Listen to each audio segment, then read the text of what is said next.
The New World Order nobody noticed. They told us the New World Order was coming one day. But what if I told you it's already here? And it didn't arrive with tanks on your street or soldiers at your door. It arrived with paper, ink, and promises. It started when democracy spread like fire across the world. People thought they were free, but freedom came with fine print. And that fine print was the trap. Before kings ruled by bloodlines and crowns, today rulers rule by contracts. Debt contracts, legal contracts, corporate contracts, constitutions that sound holy but bind you to the system. This was the real shift, the moment humanity traded natural law for paper law, the moment written contracts became the new covenants. And make no mistake, every contract is a deal, and every deal has a devil.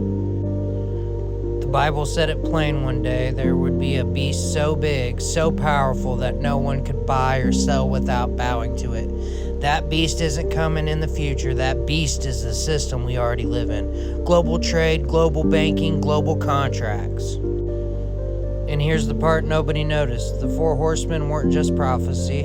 They were the blueprint. Conquest, war, famine, death, those were the seeds that birthed democracy itself.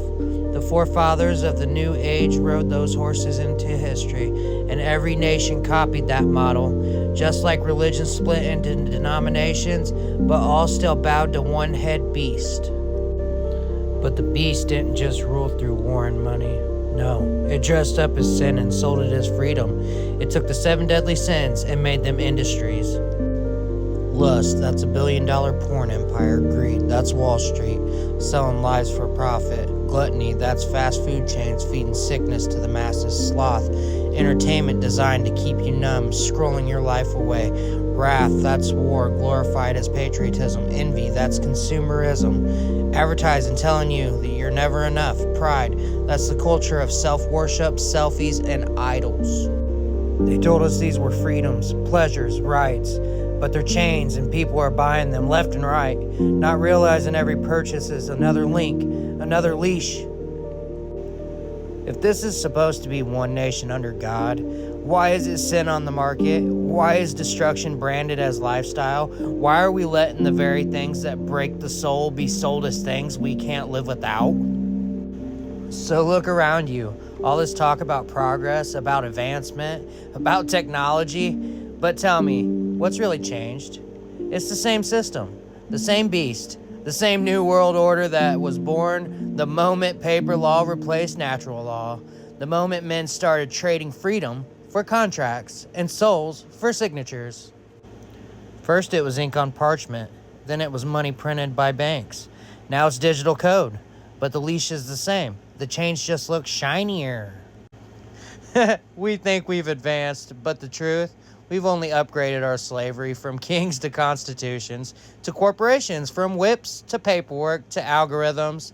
And now with technology, they're not trying to free us, they're trying to bind us tighter.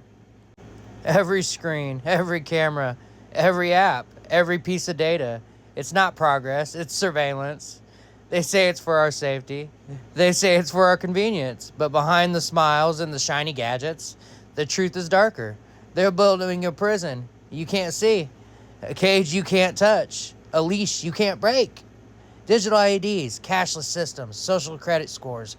It's not science fiction. It's the next phase of the same world order. The paperwork became money. The money became data. And the data became chains. And here's the scariest part. They don't even need your agreement anymore because the system runs itself. The beast has grown and it's learning to think, thinking very fast. So here we are, not waiting for the new world order, living in it. Bound by the contracts we didn't read, sins we were told to celebrate, systems we didn't build, and deals we never agreed to, but signed anyway with our silence. The question isn't whether the New World Order is real. The question is, when the system collapses, when the beast finally shows its true face, whose side will you be on?